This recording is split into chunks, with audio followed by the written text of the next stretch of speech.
사랑하는 번청 형제 자매님들 평안하십니까? 오늘도 함께 말씀 나눌 수 있어서 기쁩니다. 1월 14일 번청 일청입니다. 오늘 말씀은 창세기 35장에서 36장입니다. 그럼 먼저 함께 기도하겠습니다. 주님 은혜에 감사드립니다. 우리를 사랑하셔서 택하시고 거룩하게 하시는 주님, 오늘도 우리를 찾아와 우리에게 말씀하시는 주님의 말씀을 듣습니다.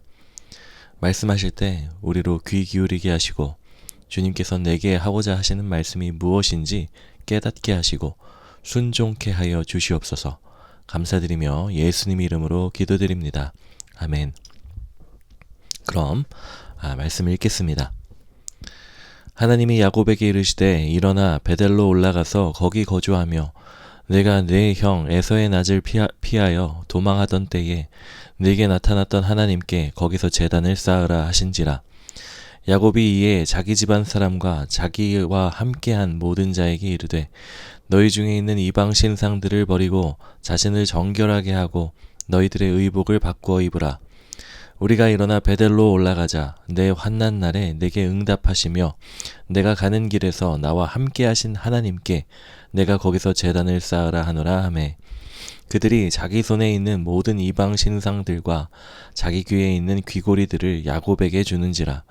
야곱이 그것들을 세겜 근처 상수리 나무 아래에 묻고 그들이 떠났으나 하나님이 그 사면 고울들로 크게 두려워하게 하셨으므로 야곱의 아들들을 추격하는 자가 없었더라.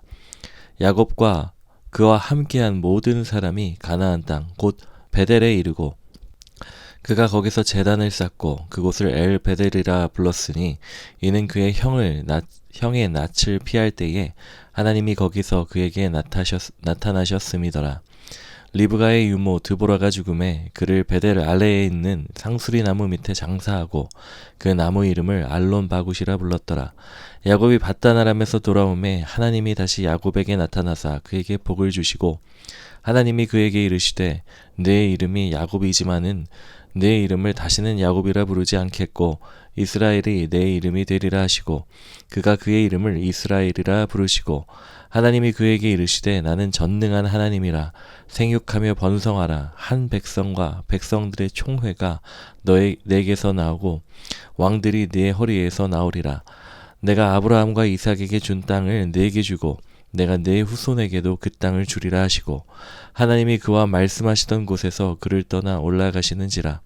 야곱이 하나님이 자기와 말씀하시던 곳에 기둥 곧 돌기둥을 세우고 그 위에 전 제물을 붓고 또 그 위에 기름을 붓고 하나님이 자기와 말씀하시던 곳의 이름을 베델이라 불렀더라. 그들이 베델에서 길을 떠나 에브라스에 이르기까지 얼마간 거리를 둔 곳에서 라헬이 해산하게 되어 심히 고생하여 그가 난산할 즈음에 산파가 그에게 이르되 두려워하지 말라. 지금 내게 또 등남하느니라 하매, 그가 죽게 되어 그의 혼이 떠나려 할 때에 아들의 이름을 베논이라 불렀으나 그의 아버지는 그를 베냐민이라 불렀더라. 라헬이 죽음에 에브랏 곧 베들레헴 길에 장사되었고 야곱이 라헬의 묘에 비를 세웠더니 지금까지 라헬의 묘비라 일컫더라. 이스라엘이 다시 길을 떠나 에델 망대를 지나 장막을 쳤더라. 이스라엘이 그 장막에 거주할 때에 르우벤이 가서 그 아버지의 첩 빌하와 동침함에 이스라엘이 이를 들었더라. 야곱의 아들은 12이라. 레아의 아들들은 야곱의 장자 르우벤과 그 다음 시므온과 레위와 유다와 이사갈과 스불론이요. 라헬의 아들들은 요셉과 베냐민이며 라헬의 여종 비라의 아들들은 단과 납달리요. 레아의 여종 실바의 아들들은 갓과 아셀이니 이들은 야곱의 아들들이요. 밧단 아람에서 그에게 낳은 자더라. 야곱이 기럇 아르바의 마므레로 가서 그의 아버지 이삭에게 이르렀더니 기럇 아르바는 곧 아브라함과 이삭이 거류하던 헤브론이더라. 이삭의 나이가 180세라. 이삭의 나이가 많고 늙어 기운이 다함에 죽어 자기 열조에게로 돌아가니 그의 아들 에서와 야곱이 그를 장사하였더라. 에서 곧 에돔의 족보는 이러하니라. 에서가 가나안 여인 중 헷 족속 엘론의 딸 아다와 히위 족속 시브온의 딸인 아나의 딸 오홀리바마를 자기 아내로 맞이하고 또 이스마엘의 딸 느바요시 누이 바스맛을 맞이하였더니 아다는 엘리바스를 에서에게 낳았고 바스맛은 루우엘을 낳았고 오홀리바마는 여우스와 얄람과 고라를 낳았으니 이들은 에서의 아들들이요 가나안 땅에서 그에게 태어난 자들이더라. 에서는 자기 아내들과 자기 자녀들과 자기 집의 모든 사람과 자기의 가축과 자기 모든 짐승과 자기가 가나안 땅에서 모은 모든 재물을 이끌고 그의 동생 야곱을 떠나 다른 곳으로 갔으니 두 사람의 소유가 풍부하여 함께 거주할 수 없음이로라. 그들이 거주하는 땅이 그들의 가축으로 말미암아 그들을 용납할 수 없었더라. 이에 에서 곧 에돔이 세일산에 거주하니라. 세일산에 있는 에돔 족속의 조상 에서의 족보는 이러하고 그 자손의 이름은 이러하니라. 에서의 아내 아다의 아들은 엘리바스요 에서의 아내 바스맛의 아들은 루엘이며 엘리바스의 아들들은 대만과 오말과 스보와 가담과 그나스요 에서의 아들 엘리바스의 첩 딥나는 아말렉을 엘리바스에게 낳았더니 이들은 에서의 아내 아다의 자손이며 루엘의 아들들은 니앗과 세라와 심마와 미사니 이들은 에서의 아내 바스맛의 자손이며 시브온의 손녀 아나의 딸 에서의 아내 오홀리바마와 바마의 아들들은 이러하니 그가 여우스와 알람과 고라와 에서에게 낳았더라.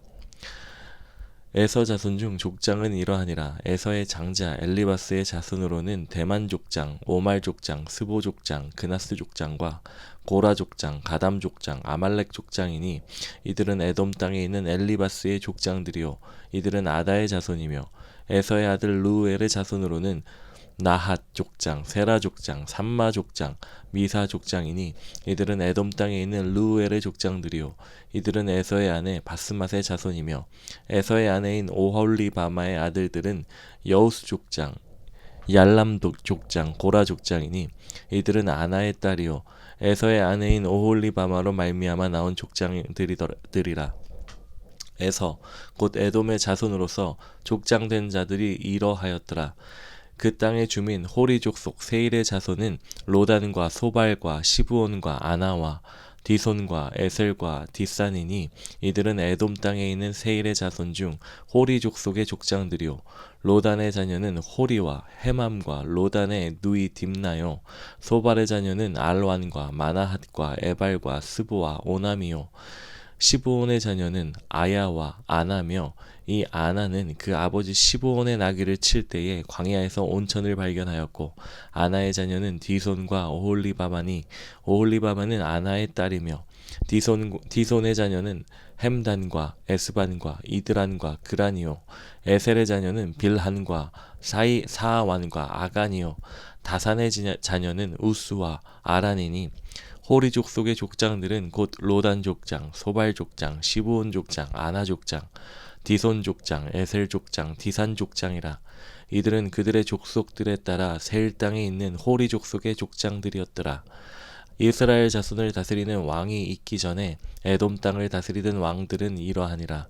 부올의 아들 벨라가 에돔의 왕이 되었으니 그 도성의 이름은 딘하바며 벨라가 죽고 보스라 사람 세라의 아들 요밥이 그를 대신하여 왕이 되었고 요밥이 죽고 대반 족속의 땅 후삼이 그를 대신하여 왕이 되었고 후삼이 죽고 부닷의 아들 곧 모압들에서 미디안 족속을 친 히닷이 그를 대신하여 왕이 되었으니 그 도성 이름은 아윗이며 하닷이 죽고 마스레가의 삼라가 그를 대신하여 왕이 되었고 삼라가 죽고 유브라데 강변 르호봇의 사울이 그를 대신하여 왕이 되었고 사울이 죽고 악불의 아들 바알하난이 그를 대신하여 왕이 되었고 악불의 아들 바알하난이 죽고 하달이 그를 대신하여 왕이 되었으니 그 도성 이름은 바우며 그의 아내 이름은 무헤다벨이니 마드렛의 딸이요 메사합의 손녀더라.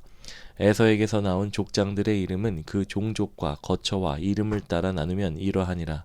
딥나 족장, 알와 족장, 여댓 족장, 오홀리바마 족장, 엘라 족장, 비논 족장, 그나스 족장, 대만 족장, 밉살 족장, 막디엘 족장, 이람 족장이라. 이들은 그 구역과 거처를 따른 에돔 족장들이며 에돔 족속의 조상은 에서더라. 아멘. 어제 나눈 말씀 34장은 제게는 참 어려운 말씀입니다. 왜냐하면 이야기가 너무 끔찍합니다. 끔찍하리만큼 악합니다. 제가 어제 예고했는데 이 34장을 오늘 우리가 함께 다루겠다고 했었죠. 야곱이 하나님이 명령하신 것처럼 아버지가 계신 고향으로 돌아가지 않고 세겜이라는 성읍에 머물게 됩니다. 그런데 잠깐 머물 생각이 아닙니다. 그 세겜의 통치자, 통치자 비슷한 사람에게 땅을 사고 장막을 칩니다. 잠깐 머무를 생각이었다면 땅까지 샀을 리는 없었을 것입니다. 아예 거의 반쯤 눌러 앉으려고 마음을 먹었습니다. 그리고 실제로 따져보면 최소 수년 동안에는 이 세겜 땅에 눌러서 실제로 살게 됩니다. 그걸 어떻게 알 수 있냐면 이 34장의 주요 인물로 등장하는 디나를 보면 알 수 있습니다. 이 디나는 레아가 가장 마지막에 낳은 자식이 이 딸 디나입니다. 야곱이 외삼촌의 집에서 떠났을 때 아무리 디나의 나이가 가장 많다고 쳐도 레아의 7번째 자녀니까 레아가 매년 자식을 낳았다 하더라도 6살입니다. 그런데 이 34장에서 보면 디나는 아주 아리따운 여인으로 성장했다고 봐야 합당합니다. 그래서 이 34장의 끔찍한 사건이 일어난 것이기도 하거든요. 야곱의 식솔들은 몇 년 동안은 세겜에 눌러 앉아 살았던 겁니다. 그러던 중에 딸 디나가 이 세겜 성읍에 친구들을 만나러 갔다가 강간당합니다. 세겜 땅에 왕자 비슷한 위치에 있었던 세겜의 짓이었습니다. 이 세겜 성읍에 사람 이름이 세겜인 거예요. 성읍 이름도 세겜이고요. 이 세겜은 디나를 강간하고 아버지에게 조릅니다. 디나와 결혼하게 해달라고요. 아마 이 세겜이라는 못된 놈은 이전부터 디나에게 반해 있었던 것 같습니다. 34장 8절을 보면 세겜이 디나에게 연연한다고 나오는데 이것의 원문은 하샤크라는 단어입니다. 이게 무슨 뜻이냐면 집착하다, 사랑하다 라는 등의 뜻으로 쓰이는 단어입니다. 그렇게 연연하다가 못된 짓을 저지른 겁니다. 그래서 세겜의 아버지 하몰이 야곱을 찾아와서 자초지종을 말합니다. 이리 저리 됐습니다. 이렇게 얘기를 합니다. 그런데 여러분 한번 생각해 보세요. 자기 아들이 남의 집 딸을 강간했으면 일단 제대로 이야기를 진행하려면 뭐부터 해야 됩니까? 사과부터 해야 되는 거 아닙니까? 그런데 용서를 빌었다는 말이 어디를 찾아봐도 한마디도 없습니다. 그냥 기왕 이렇게 된 거 사돈이나 맺읍시다 라는 얘기나 하러 온 겁니다. 이건 이 세겜 성읍, 이 지방의 문화가 정상이 아니든지 아니면 이 하몰과 세겜이라는 이 사람들이 정상이 아니든지 둘 중 하나는 정상이 아닌 게 확실합니다. 그런데 이 하몰에게 이 이야기를 듣는 야곱의 반응도 좀 이상합니다. 자기 딸이 강간을 당하지 않았습니까? 그런데 그 이야기를 듣고도 반응이라곤 딱 한 반응이 나오는데 야곱의 아들들이 들에서 목축 중이었기 때문에 그냥 잠잠히 있었다 라는 반응이 딱 한 반응이 있습니다. 그냥 잠잠히 있었답니다. 이게 여러분 이해가 되십니까? 그 뒤에 들에서 목축하던 야곱의 아들들이 돌아왔는데 이 디나의 오빠들인 거죠. 이 오빠들은 이 디나의 소식을 듣고 나서 모두 근심하고 심히 분노했습니다. 그렇게 분노한 디나의 오빠들에게 이 세겜의 디나를 강간한 이 세겜의 아버지인 하몰이 제안합니다. 우리 한 민족이 됩시다. 너희의 딸은 우리의 아들들과 결혼하고 우리의 딸들은 너희들과 결혼하도록 내어주겠습니다. 그래서 우리 한 민족이 됩시다. 하나의 세력이 됩시다. 라고 말하는 거죠. 그런데 오빠들이 거절합니다. 대신 조건 하나를 들어주면 당신이 한 얘기를 고려해보고 그렇게 하겠다. 또 역제안을 하게 됩니다. 그게 뭐냐면 할례를 받으라는 겁니다. 그럼 그렇게 서로 결혼하고 한 민족이 될 수 있겠다라고 말을 합니다. 그 얘기를 듣고 하몰과 세겜은 콜합니다. 그리고 세겜 성읍으로 돌아가서 사람들을 설득합니다. 다 같이 할례를 받자는 거죠. 그런데 이것에도 다른 꿍꿍이가 있었습니다. 할례를 받고 야곱의 식솔들과 하나가 되면 야곱의 세력이 가진 재산이나 사람들은 다 자기네 세력으로 흡수가 된다는 겁니다. 그냥 꿀꺽 하려고 했던 것이죠. 그런데 실은 야곱의 아들들이 한 제안도 계략이었습니다. 야곱의 아들들은 세겜의 사람들이 할례를 받아서 할례를 받으면 며칠은 무력화가 된단 말이죠. 그렇게 무력화된 틈을 타서 강간보다 더 끔찍한 일을 저지르려고 했습니다. 실제로도 저지르게 됩니다. 어떻게 하느냐? 세겜 땅에 모든 남자를 몰살시킵니다. 하몰과 세겜만 그렇게 하는 것이 아니라 세겜 성읍의 모든 남자를 몰살시킵니다. 그리고 거기서도 멈추지 않고 복수를 거기까지 한 것도 너무나 지나친 일인데 거기서도 끝내지 않고 죽인 시체를 다 같이 털어서 재물을 취합니다. 그리고 거기서도 끝나지 않고 세겜 성읍의 모든 재산을 다 약탈합니다. 거기서도 끝나지 않고 이제 남자들이 다 죽었으니까 부녀자들이 남았을 거 아닙니까? 부녀자와 딸들까지도 사로잡습니다. 야곱의 아들들이 더 악한지 강간범 세겜이 더 악한지 진짜 똥오줌의 대결이라고 부르고 싶어요. 그래서 따지고 싶지도 않기는 하지만 어쨌든 둘 중에 하나가 더 나쁘다고 하면 야곱의 아들들은 거의 악마 수준입니다. 야곱의 아들들이 그런데 누굽니까? 이스라엘 12지파의 조상이잖아요. 상황이 이 지경이 되니까 그제서야 지 딸이 강간당했는데도 그저 아무렇지도 않은 듯 잠잠하다가 중요한 결정도 아들들에게 다 맡기고 어디로 잠수해버렸는지 잠수해버린 야곱이 갑자기 나타나서 역대급으로 추한 발언을 합니다. 34장 30절인데요. 이런 발언을 합니다. 야, 너희들 아들들아, 니들 때문에 지금 큰일 났잖아.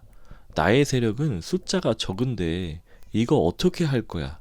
이제 이 지역의 다른 세력들이 모여서 나를 공격하고 나를 죽일 거야. 그럼 나는 망해. 나의 가문은 망할 거라고. 지금 야곱은 아들들이 저지른 일이 끔찍한 죄라서 꾸짖는 게 아닙니다. 심지어 딸을 사랑하는 아버지인지라 그래 아들들아 복수 잘했어. 복수는 악마처럼 해야 돼. 잘 복수했다. 이런 것도 아닙니다. 죄도 상관없고 딸이 강간당한 것도 상관이 없고 뭐만 말합니까? 지금 내가 공격받아서 내가 죽게 생겼다. 나는 망했다. 내 가문 망했다. 니네 때문에 내가 망했다. 이거 어떻게 할래? 지금 이 지랄을 떨고 있습니다. 여기에 대해서 야곱의 아들들의 대답으로 34장이 끝나버리는데 이 야곱의 아들들의 대답도 가관입니다. 이 야곱의 아들들이 어떻게 대답을 했을까요? 이렇게 대답을 했습니다. 아버지, 그럼 우리 여동생이 창녀같이 대우하는 게 지금 옳다고 하시는 거예요? 이게 도대체 무슨 말입니까? 자기 정당화입니다. 지금 죄가 잘못해서 우리가 이렇게 했으니까 우리는 정당하다는 말입니다. 과연 야곱의 아들들이 정당합니까? 아니죠. 똑같은 죄인입니다. 세겜도 쓰레기고 하몰도 쓰레기고 야곱의 아들들도 쓰레기입니다. 거기다가 야곱도 쓰레기입니다. 여러분 아닙니까? 야곱의 아들들은 세겜의 모든 남자를 죽였습니다. 이건 그냥 대량 학살이잖아요. 세겜이 쓰레기라는 것은 야곱의 아들들이 쓰레기가 아니라는 이유가 될 수 없습니다. 그냥 다 쓰레기입니다. 34장을 처음부터 끝까지 등장하는 모든 인물이 다 쓰레기예요. 예외가 있다면 강간당한 디나만이 예외입니다. 그리고 무고하게 죽어간 세겜 성읍 사람들이 또 예외일 수 있겠습니다. 이 창세기 34장에는 아예 언급조차 되지 않는 단어가 있습니다. 그 단어가 뭐냐면 바로 하나님, 그리고 더불어서 여호와라는 단어가 아예 언급이 없습니다. 제가 찾아봤는데 창세기 1장에서 34장까지 여호와도 하나님도 언급이 한 번도 안 된 장은 이 34장이 유일합니다. 아예 하나도 없습니다. 34장에는 아예 하나님이 아예 없이 34장이 시작되고 끝나버립니다. 제가 지금 창세기 34장을 별다른 해석 없이 그냥 사실관계만 조금 풀어서 여러분께 쭉 말씀드렸어요. 그래도 참 너무 길어서 죄송합니다.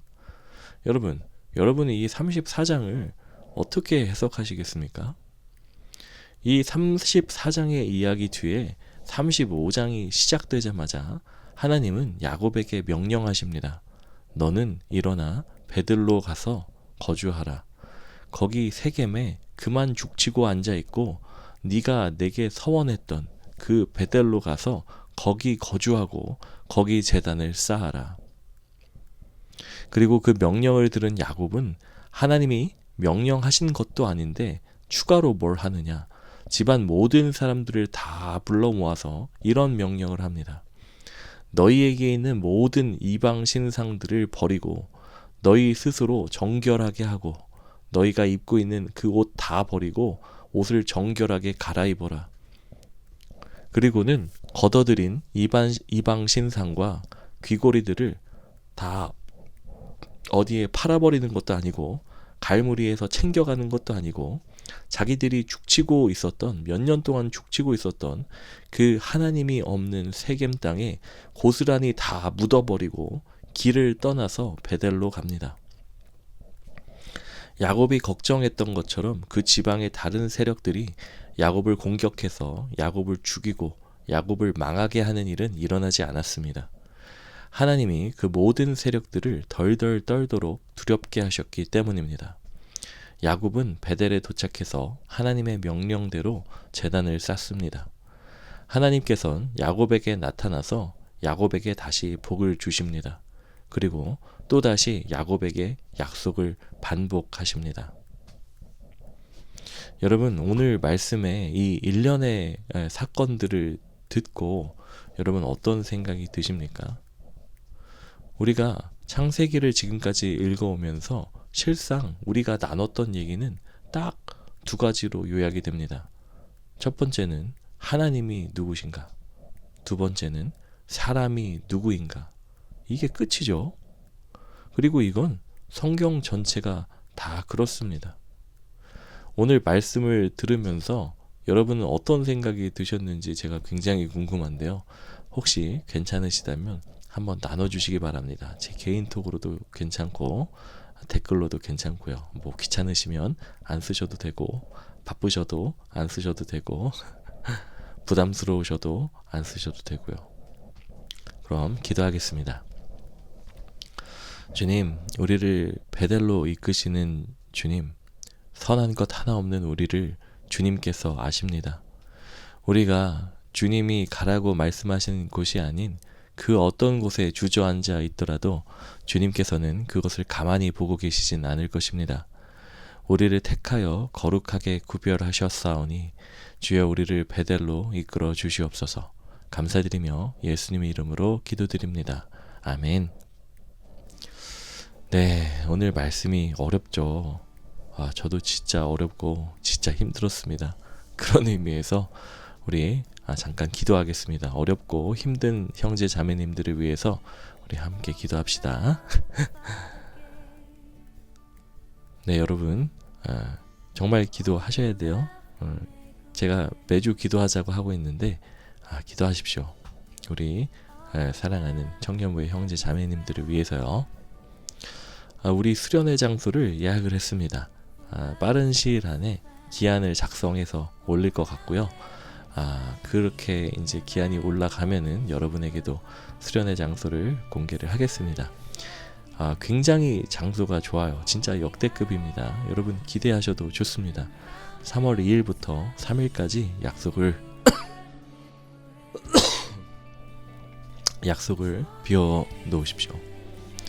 그럼 오늘도 여러분 주님 안에서 평안하시고 감사 넘치시길 소망합니다. 오늘도 우리 예수 그리스도 안에서 승리합시다. 밤에 들으시는 분은 좋은 밤 되시고 자기 전에 기도도 하시고 안녕히 잘 주무시기 바랍니다. 네, 내일 뵙겠습니다. 안녕.